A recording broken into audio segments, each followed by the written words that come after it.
Hello. I'm going live on Ecamm tonight, so I am hoping that the comments will come up as they come in, as opposed to last night when I had to keep going through and work out who'd said what and when and what they were referring to. So I apologise for that. I'm going to blame my son. As I said, he had me going live in YouTube and on the Facebook page, and he'd have me going live everywhere if he could. But he pushes me out of my comfort zone, which is what I need sometimes because I tend to hide a little bit. It says that there's 2 people watching and 4 people watching. Jackie, hi, how are you? This is working so much better on one score, but I might get distracted looking at the comments and answering things. But feel free to comment and post. So you got to know a little bit more about me and how I work last night. So I thought tonight I'd have a bit more of a cunning plan. I spoke about the 3 Ps. Oh, first of all, just confidentiality again, just to cover myself, that this is an open page, so any comments and posts can be seen by other people. Further down the line, 6 months' time, 12 months' time, you might be shocked at what you actually comment, so just be mindful of that. Nadia, hi, glad you're here. This is quite nice, I'm liking this. I think I put it on the bottom of the post that I do have a private group that if you wanted to discuss and get support about things that you didn't want to post in the group. I know there's a couple of people that I've messaged today that I didn't think actually saw last night, but they did see it but didn't comment because it was on an open page. And I think there's still something about stigma and mental health, which makes me sad. I'm not sure if any of you saw what I did with my son, my eldest, the one that gives me a kick up the arse now and then. He was raising funds for the Samaritans, and we did quite an open conversation together where he was discussing his PTSD. Hello, Paula. How are you, my lovely? Yeah, I'm going to keep doing this all the way through, so it might not work out. But yeah, Carl was talking about his PTSD and anxiety that he suffered from. And he was really surprised at how many of his mates got in touch saying that they were suffering as well. And they didn't realise that he was. And he didn't realise that they were. And it kind of makes me a little bit sad that we're still not comfortable talking about mental health. If I broke my leg, I would probably phone everybody up and say, oh my God, I've just broke my leg. But yeah, if I'm struggling with something that's seen as maybe negative or weak or something, whether that's anxiety or stress or overwhelm or depression, that we tend to shut down and hide. And, you know, we might phone work up and say that we've got a cold or we've got something else rather than saying what's actually going on. So I want to do my little bit really to try and reduce stigma around mental health, because we all have it. Just like we have physical health, we all have mental health, and sometimes it's in a good place and sometimes it's not in a good place, and that's how it is. You know, stuff happens in life that impacts on us, but we all get impacted differently. Some of us might sail through an event, whereas it might really impact on somebody else, dependent on our past, our upbringing, our thoughts about it, what's going on around us at that time. So we're all individual, and I quite like that. I don't want to be the same as anybody else, which is a good job because I'm not, and Paula will probably verify that. Gemma, hiya, glad you're here. So there's 4 people commented, which is brilliant. Anybody else, just feel free to jump in. I'm going to make sure I've got some paper that if I'm in full flow and then I get distracted, I don't forget what I'm doing, because I'm of a certain age where sometimes that happens. So, confidentiality, I've covered that it's an open page. And I wanted to spend a little bit of time talking about the 3 principles, or the 3 Ps as I refer them to. I think I kind of threw it in last night and there was a couple of comments about have I missed something? What are the 3 Ps?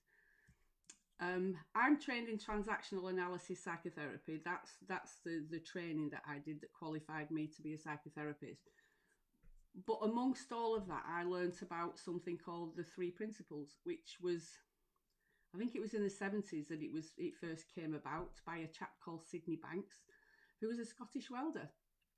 He was living in Canada at the time, I think, but he originated in Scotland.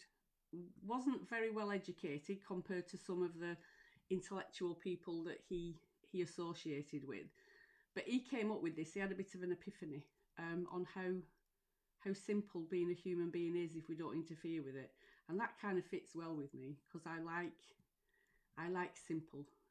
I like theory, and I like something to get my teeth into, but it's got to make sense for me. Yeah, that's just who I am, and I've kind of got used to that. So the three principles are universal mind, universal consciousness, and universal thought. That's why it's called the three principles, because there are three principles, and they can't be separated. So it's a bit hard to explain, even though it's a really simple concept. But universal mind is something that's bigger than all of us, whether that's God, whether that's spirituality, whether that's Mother Nature, whether that's Buddhist, whatever it is. But there's something bigger than us that kind of takes care of us. That it's like, I don't know, what makes the flowers grow, what makes my hair grow, what makes certain things happen. Why does my body heal itself? I'm not a medical person, and I'm sure there's a medical reason for that, but there's certain things that happen. The seasons, the trees know when to shed the leaves, and they don't freak out thinking, oh my god, I'm study a bear, I've got no leaves. The leaves just come back in the spring, and things just happen. The tides come and go, and the sun's always shining somewhere, and all those sorts of things. So it's about the bigger picture. I think somebody said somewhere that we're all just grains of sand on the beach, and scientifically we are all just vibrating energy, which is a bit scary when you think about it, that I'm just vibrating energy, my piece of paper is just vibrating energy, that form is what we make it.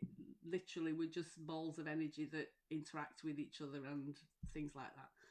So that's a bit woo-woo for some people, but that's universal mind. Universal consciousness is our awareness. So for me to know that I've got a pen in my hand, I need to have a certain amount of consciousness and awareness around that. Otherwise, I just wouldn't know that I was doing it. So universal consciousness is what brings everything to life, that makes things stick and make sense, if that makes sense. And universal thought is what we all do. We all have thoughts about things. So there's universal mind, universal consciousness, and universal thought. Probably really confused you all now, but don't worry about that. I was confused at the beginning as well. So one of the ways that I describe this to people is that it's like a television, and we plug the television in the wall and it's run by electricity. And in my mind, that's universal mind. I don't know how electricity is made. I probably learnt about it at school, but I just flick a switch and plug a plug in and think that, yeah, it's just doing its stuff. I don't really need to know where it comes from or how it works. I just trust that it's always going to be there and it does its thing. So universal mind is like the electricity. Universal consciousness is like the television set.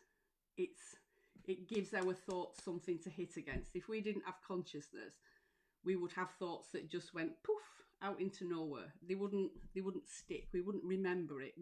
Nothing would make sense to us. So universal consciousness is the telly, and universal thought are the programs that we put on the telly. So Coronation Street, I always mention Coronation Street.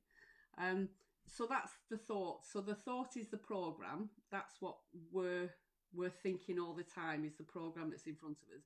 Universal consciousness is the television, because that gives it a form, and universal mind is the electricity that's just running in the background doing its stuff.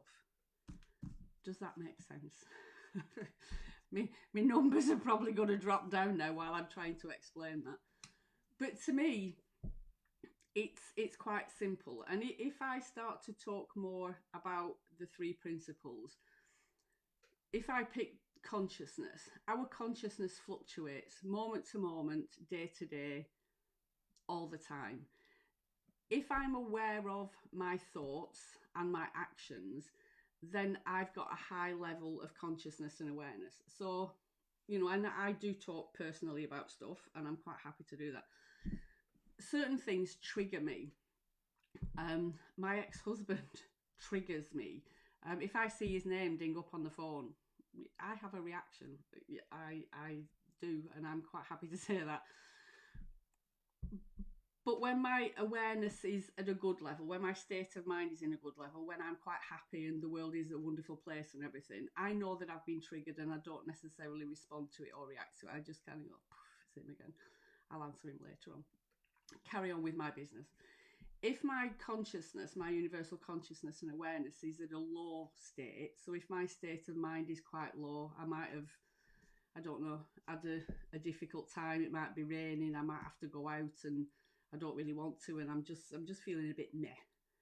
I'll get triggered and I'm halfway down the road, as in emotionally, before I realise what's actually happened. So it's kind of, I'm in autopilot because my consciousness hasn't twigged what's going on. So that's putting it into sort of everyday situations. When I was talking last night about going to the shop and having to wear a mask and feeling anxious, my consciousness, my awareness was in a good place then. I knew when I was starting to get changes in my body that it was because I was having thoughts about wearing the mask. So I picked it up pretty quickly. But just like you, I'm a human being. And if I'm busy, if I'm tired, if I'm stressed, then I won't necessarily notice those feelings straight away. So my anxiety can kind of maybe be at level 4 before I pick up what's going on. So the 3 principles just encourage us to look at how our thoughts affect our feeling. And the universal mind bit is that if we don't interfere with the process, we always go back to balance. I think one of the things that I said I was going to talk about was getting back to balance. And as human beings, that's our aim. We're born okay. We're born with a clean slate. We don't have judgments. We're not critical. We're just born okay. So as human beings, we are always trying to get back to balance. The trouble is that we interfere with that without overthinking, by worrying, by getting stressed. And one of the ways that I think that is, and a lot of the time this is just my personal thoughts, my stories, is that our brains aren't designed to function that well in the 21st century. We're still working like we did in caveman days to a certain extent. So we get stressed and overwhelmed at little things. And when I say little things, I don't mean, if we've got financial difficulties or, somebody's died or things like that. Obviously, they're going to impact on us. But we get that fight and flight triggered if an email dings, if we get a message and we don't check it straight away. Our bodies are reacting in a similar way to what they did when we were kind of running away from a dinosaur. It's the same reflex that we're having when our life isn't in danger. So that's worth thinking about to me. If we can lessen the stress, if we can know how our bodies work and respond to certain things, then it lessens the anxiety. As I said yesterday, we can't be anxiety free. It's something that we need to survive. It is part of our fight and flight reflex that we need. So it's about understanding how everything works, how I get triggered, what triggers me, and what I need to do when I'm in that place in order to bring myself back to balance, or to stop interfering the natural process that will get me back to balance, if that makes sense. Are there any questions so far? There's still a few people hanging in there, which I really do appreciate. So that's the 3 principles. As I said, when I'm coaching, I use the 3 principles. But if I'm doing therapy, then I tend to use transactional analysis, which is what my background is. But I love the 3 principles because it's quite simple. in as much as once we start to understand it, it's easy to get to grips with. I talk a lot with people about making up stories, and I'm just checking my phone to see if there's any messages, if I've missed them. But when I say, people make up stories, I don't mean it in a negative way. It's more that we have an internal dialogue that goes on a lot of the time. For me, it's usually I'm not good enough. People are going to make fun of me. Who am I to talk about this stuff? All those sort of negative things that are kind of belittling. That's my internal dialogue. That's what goes on a lot of the time. And that's my story. There's no reason why I have that story other than to protect myself. So a lot of the things that we say, I can't go out because of X, Y, and Z. It's a story that we've made up to protect ourselves. The reality is, if Betty can go out, then Sarah can go out. There is no reason why any of us are any different mentally and inability to do the same things. Obviously, if we've got a disability, then we need to take that into account. But the majority of us, the only thing that stops us from doing certain things or makes us different to other people is our thinking about the thing. The post that I put up the other day, that what makes me anxious, thoughts about being anxious make me anxious, and that's how it works. So the other thing I wanted to just touch on is something that's called the thought chain, or I refer to it as the thought chain, which is there is always a thought before a feeling 100% of the time. We have two reflexes that we're born with. We have a fear of falling and a fear of loud noises.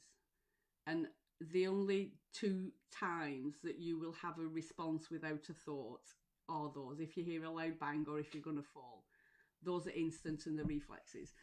Everything else comes with a thought. But it's not a conscious thought. We're not thinking, I'm going to be anxious. That's not what I'm talking about. That's thinking and logical thinking. I'm talking about a subconscious thoughts that as soon as somebody says to me about doing a live, I have a shift. Something happens inside me that just kind of goes, ugh.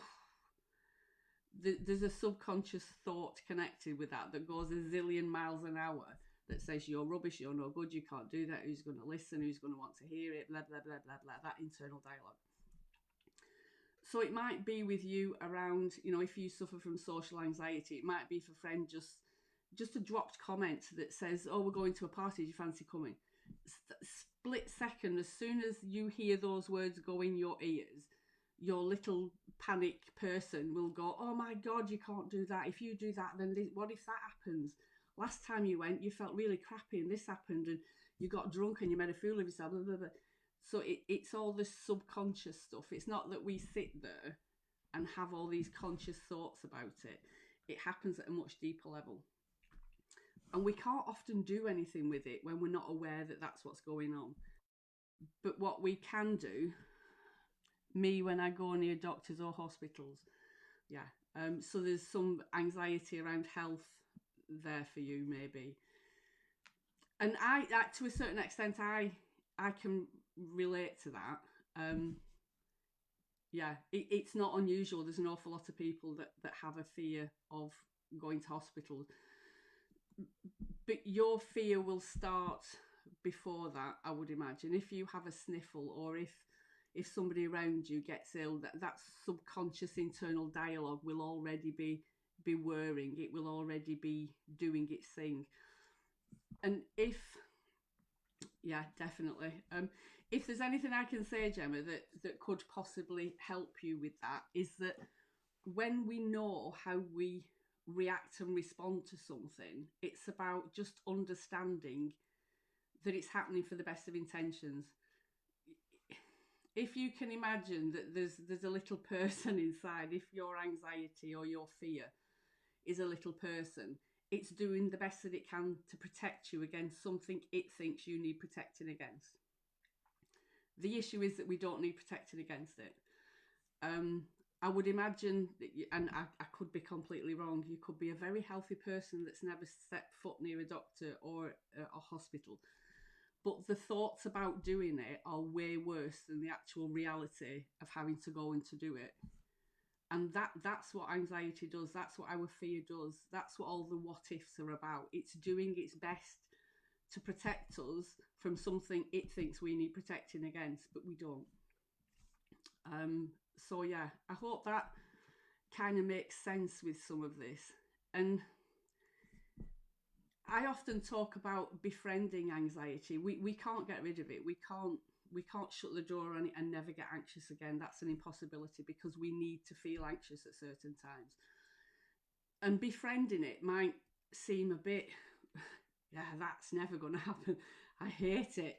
It's the worst thing that could possibly happen to me when I feel anxious. But if we can understand why it happens and be compassionate with ourselves when it does, and self-care and all those sort of things, it makes it less scary. There's a reason why we do it, and it is for the best of intentions. If we knew a better way of going to the doctors or the hospitals or doing something, we would be doing it. This is the best that we can come up with at the moment. And for me, that's when I would like you to be compassionate. Sometimes people think when they hear something different, like the 3 principles and how it works, it's like, oh my God. If they get a bit of a epiphany or a aha moment, like I was talking about last night, they say, why did I not know about it? Has nobody told me this before? I've wasted 15 years of my life being anxious, and I never understood what was going on. I don't want you to beat yourself up over any of this. Yes, we have all been healthy, but a late night call 9 p.m. about bloods and then Googling it put a fear in me. Yes. I want to say my go-to phrase is that Google is the devil's work. Google is not good, especially when we're in anxious place, because Google has a way of making us fear everything. It's good for facts and information. Where's Asia? How do I get to the M6? Practical things like that. But if we're looking for signs and symptoms of an illness, if we're looking for why is my heart racing fast, it will inundate you with so much information that even if you felt okay at the beginning, you're feeling pretty shit towards the end. Yeah, I hope it was good news about the phone call and it wasn't anything untoward. But I want to say, even if it was, trust that you'll be okay. Once we get to grips with the 3 principles, I know now Googling is not good at all. Yes, and a monkey face like that. We've all done it. I've done it. I have quite a few health issues that I'm one of those people that has pretty random crap that goes on, and it's like, never even heard of that before. I get really bad migraines. I get something called Alice in Wonderland syndrome, where my hands shrink and things change size. It's very weird. I get funny vision things. I've got something, because I used to go dizzy with the migraines, and it felt like I had a stroke. I couldn't move one side of my body. They were quite dire at the beginning. Probably stress related, looking back. But they sent me for an MRI scan to see whether there's anything wrong with my brain. There's nothing wrong with my brain, other than they found out that I've got something called Arnold-Chiari malformation, which is like an extra bit on the end of your brain, like a little monkey tail that goes down the top of my spine. Never even heard of it before. If you search on Google, you will find something that you can relate to that is possibly wrong with you. I caught fine with this thing on my brain. The neuro doctor person said he could chop it off if I wanted, and I was like, no thank you, I've had it all my life. Didn't even know it was there, so we'll just leave it be. But if we've got fear of something, if we're looking for something to pin the anxiety on or to hang it on, we will find it. The thing is, we've always had the ability to be anxious, but until we start overthinking it and attaching it to something, it just does its own thing. It's when we invite it in and kind of attach things to it. Our brain, I've got a brilliant book somewhere, just bear with. not very organised because I show this to everyone. It's called The Idiot Brain. I love this book. I've got it on audio as well as the printed version, and it's quite heavy going. It's got lots of really small writing in it. I'm not sure if I've worn my t-shirt. I've got a t-shirt that's got apophenia on it, and it's basically making shit up, and that's what our brain does. In order for us to make sense of things, it needs to connect the dots, because then it can make sense of it and put it in a box, and it doesn't need to worry about it. Otherwise it's freaking out because it's like, oh my god, I need to save this information but I don't know how to do it. What do I do? So our brain needs to connect things. If this is just the way that my brain works, so bear with me, and it might make sense but it might not. If I use the example of doctors and hospitals, if when you were younger something happened and I don't know, you were at school. Sorry, you Mr. Stout, you watch it back later. Hi, Kirsty.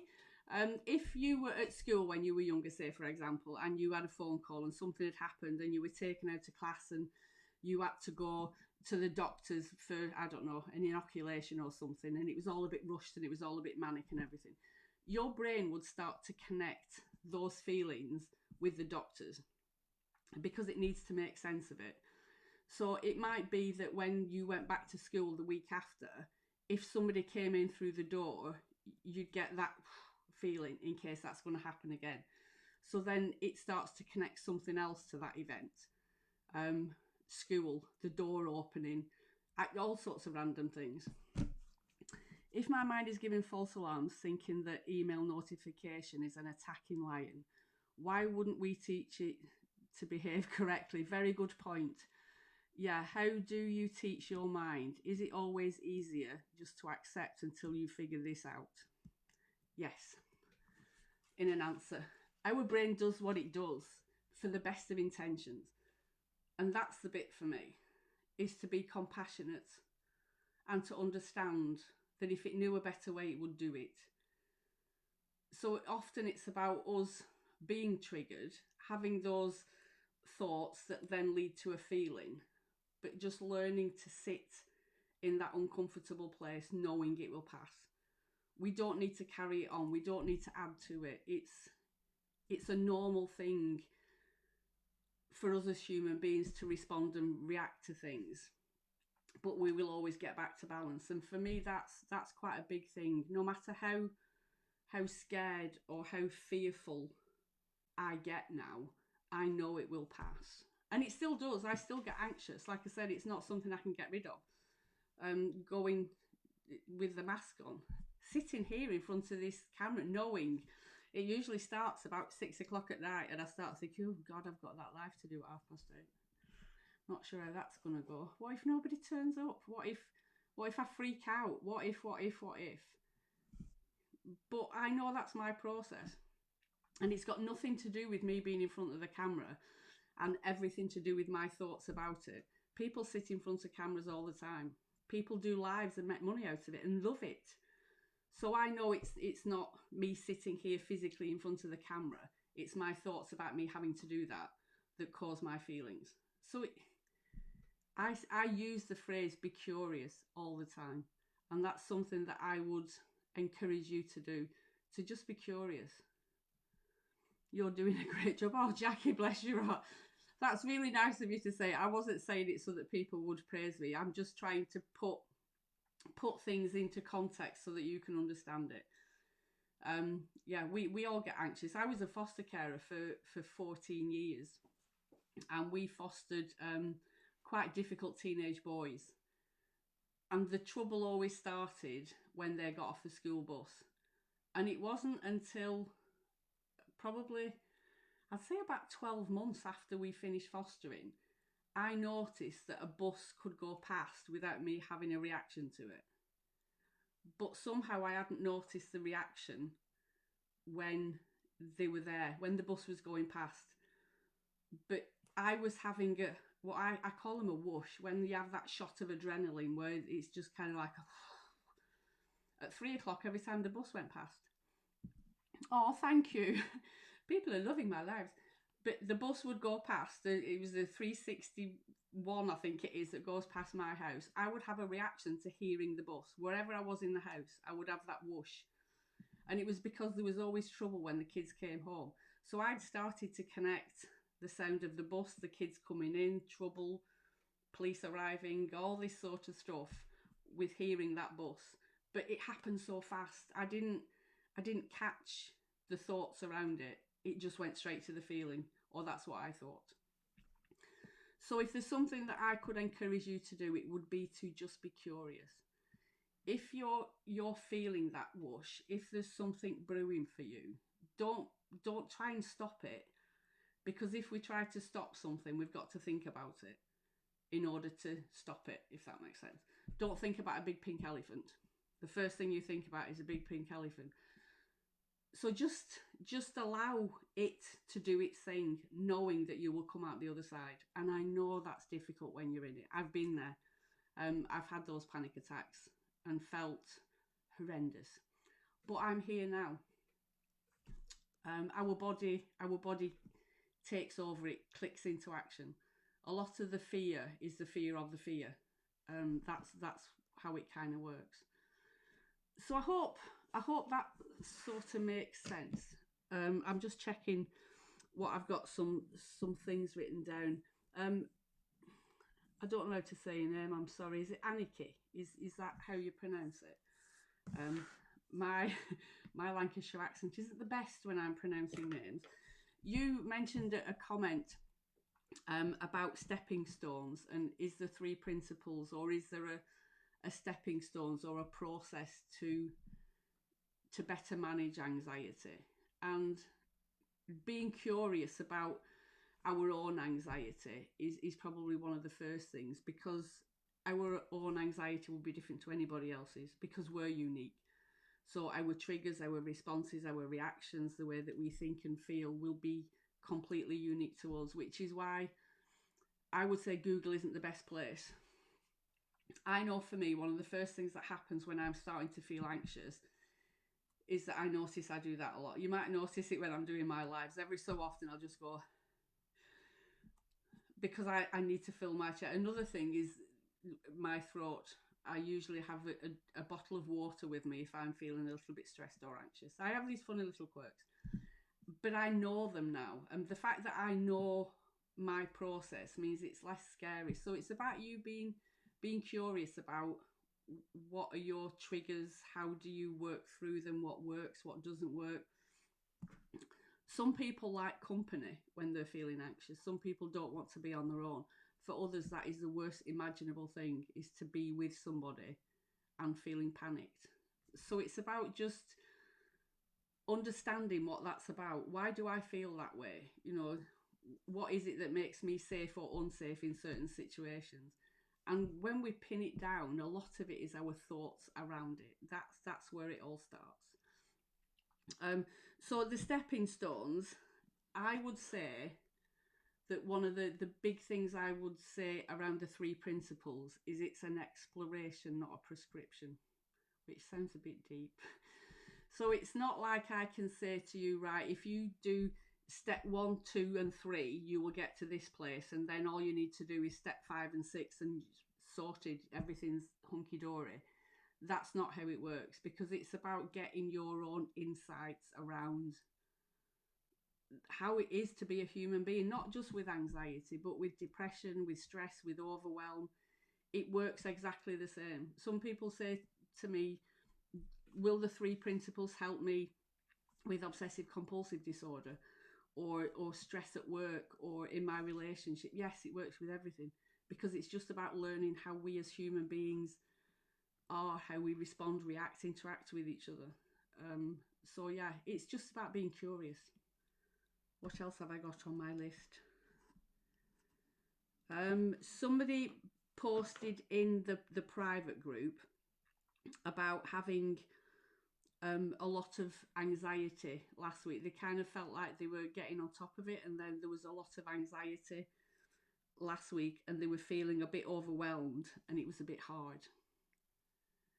Which, again, I just get curious and I pick things up.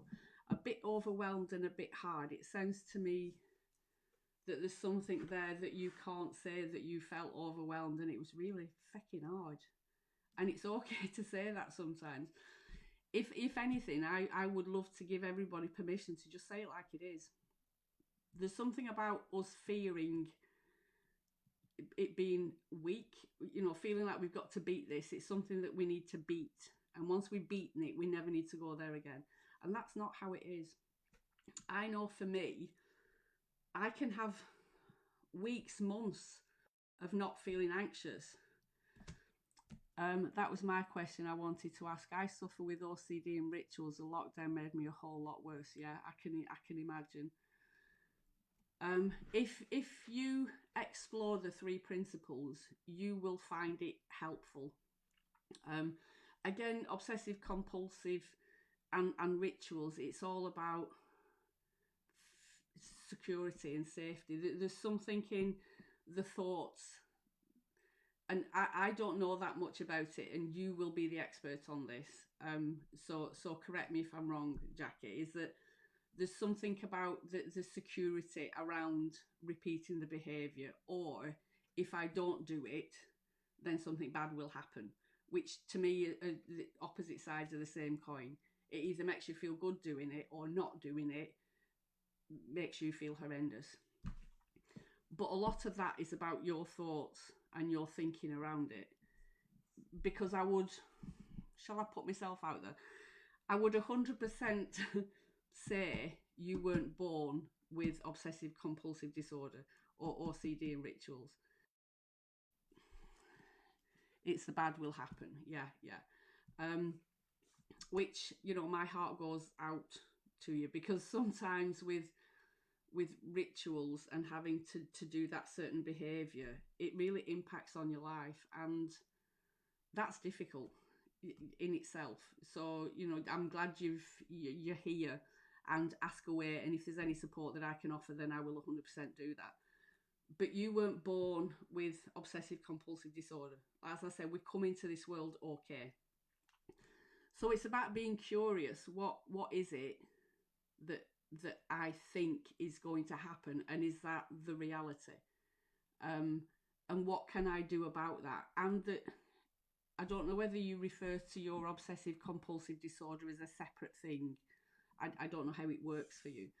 But what is it trying to protect me from? What is it trying to do in order to help me? And it's about being compassionate. Like I said, I often talk about befriending anxiety. If we try to demonize something that is a part of who we are, then that can be quite difficult for us to live with. But if you can kind of understand it and relate to it, and see that it's you are doing the best that you can with what you've got available in this moment, and when the time comes that you don't need to practice that behaviour as much, as long, as often, then you can start to see what that's all about. But when you're in it, for me to say to you, it's protecting you, it's doing what it thinks you want it to do, it's like, why would I do this?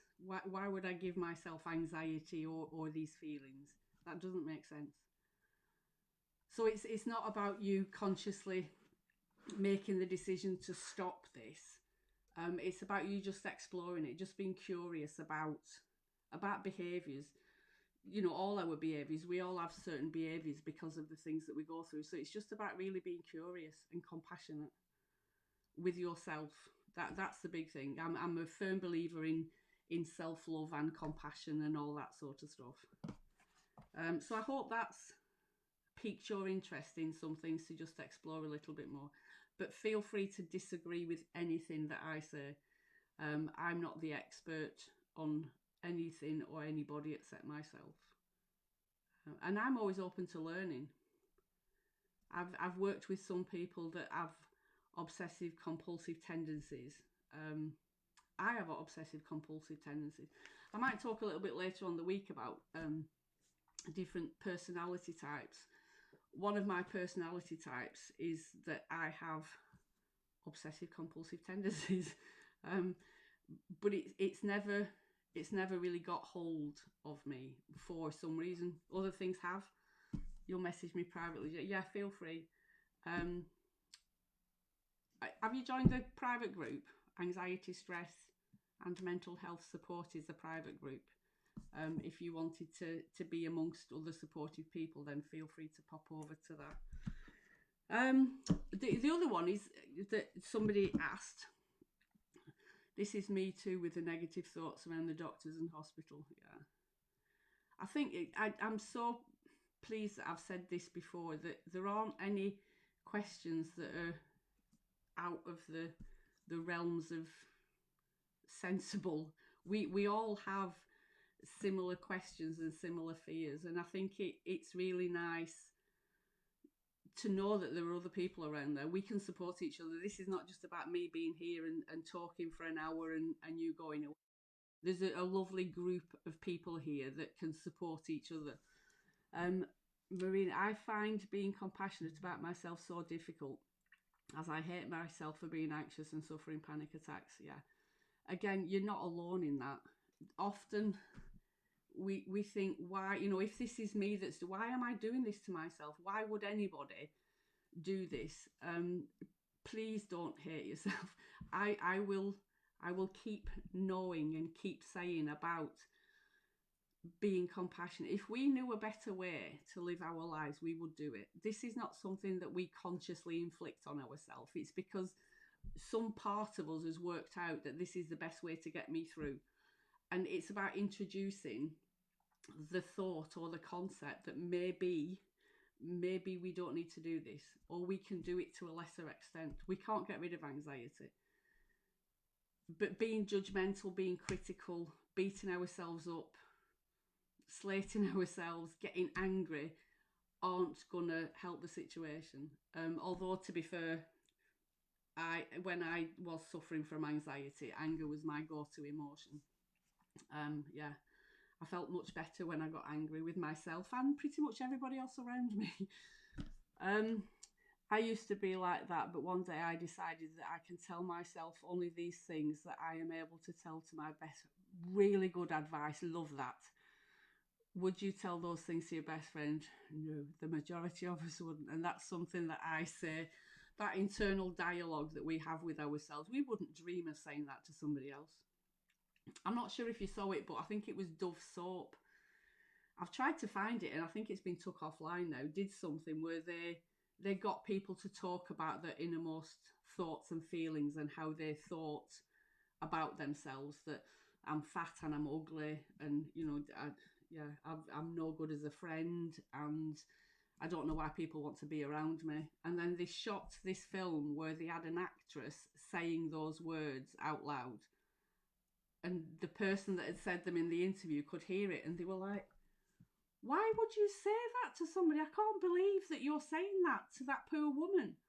And it was the actual words that they were saying to themselves. So I'm 100% with you. Annika, is that how you say it? I love your name. I had panic attacks a few years ago through too much going on. Yeah, brilliant. I had a weekly massage which relieved my stress a lot. Yeah. Sometimes when people talk about self-care, they think you've got to go for a week in a spa, which would be wonderful if we could all go and do that.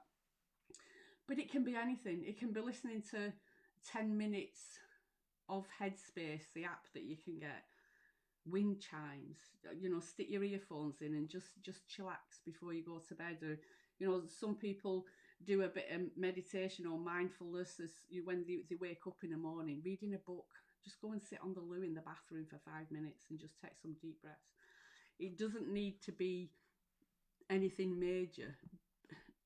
People think that self-care is selfish a lot of the time. And I really don't like that word selfish, because self-care is definitely not selfish. We need to prioritise ourselves in order to make sure that everybody else is okay.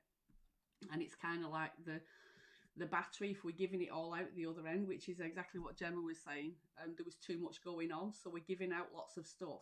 We need to recharge. We need to give it back. Kirsty's listening. whether your cup's half full or it's half empty, whichever way you look at life, it's really important that we take care of ourselves.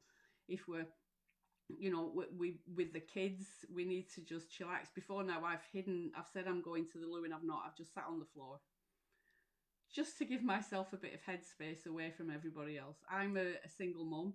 I've got a 15-year-old, testosterone flooded teenage boy. And it can be hard sometimes. And I'm the first to say I need a break. If he comes and asks me for something at the end of the day when I've got a lot of stuff on, I will say to him, whether it's right or not, and I'm being completely honest with you, Ollie, I will say to him, look, if you're going to ask me for something now, the answer's got to be no. So just give me some space and come back, and then it might be okay. But my son knows me. I'm honest with where I am and how I'm feeling, because to me, if I can model that to him, that it's okay that our mood fluctuates, we all go up and down, we're never the same, then to me that's modeling normal human behaviour to him. So yeah, I talk about where I am. This is exactly how you say it, exactly like it is written. Thanks. Love listening to you. Oh, I got it right. Even with my Lancashire accent. So yeah, I hope that's helped. I've been gossiping now for 46 minutes, it says. If anybody's got any more questions, then post them in the group or private message me, and I can put them on to the topic that I'm going to talk about tomorrow, which, to be honest, I'm not sure what that is. Yeah, I will post in the morning what the topic is for tomorrow night, and if there is anything that you want me to discuss. No, wrong with our accent. Are you from Preston, Jackie? Did I see somewhere that you were from Preston? Yeah, I've got relatives that live in Australia that just listen to my lives just to hear my Lancashire accent. So maybe some people do like it. But never mind. So yeah, thank you for joining me. Thank you for being interactive, and thank you for commenting. I understand, I get that this is on an open page, but feel free to jump over to the private group where obviously I've not been doing lives in there this week. You're from Chorley? Well, bye, Eck. I'll go to the bottom of our road. I don't know why I thought you were in Preston. But anyway, yes. Oh, are you live again tomorrow? Yes, I am. Yeah, I'm doing every night this week at 8:30, Kirsty. So you can listen to my wonderful dulcet tones all week. Yeah, I'm just doing a week on anxiety. That's the main topic, but mental health in general. So if you've got any questions, feel free. Thanks so much for these talks. They help a lot. Oh, good. It's just about exploring things. Just be curious. That's my word. I use it all the time. And by Friday, you will be so iced off with hearing me saying, just be curious. 2 phrases, actually. And again, I do swear, and I do apologise for it. But just be curious. And don't make shit up. Because we all have stories. We all have stories. Oh, hi, Linda. We all have stories about why we do certain things. I have stories, yeah. I worry about being successful. How ridiculous is that? I've got a story, probably comes from my parenting, that people like us aren't successful. Ooh. And if you have success, then you can lose it. And that's even worse than not having it in the first place. So I don't know why I decided to share that. But that's what I mean when I say we all have a story. It's usually negative, it's usually ridiculous, but we kind of live our life with it. There's no reason why I can't be successful. Just saying that, there's a reaction. It's very weird being a human being sometimes. Oh, bless you, I'm going to gush to you about Carl again now, yeah. I've just spoken to him. He's the one that gets me to do all these bloody lives. He's a pain in the arse. Right, so yes, I'm going to go now. Gemma says she's finding it useful, a different way of thinking and moving forward. Sometimes we don't need to even move. I know when people are anxious, the thought of doing something different can be scary. We don't need to move. If we just face the right way, sometimes that's enough. If we're just open to putting our story down just for half an hour, just to explore something new, then that can be enough. I'm not going to force anybody to make any major changes. This is just a conversation. This is just an exploration. So yeah, don't overthink things. Yeah, just don't overthink things. Be curious. I want you all to be curious tonight, and then come back with any little insights that you have tomorrow and let me know. Right, I'm going to go and have a cuppa, and I shall speak to you tomorrow. Thanks for joining me. Speak to you all soon. Bye.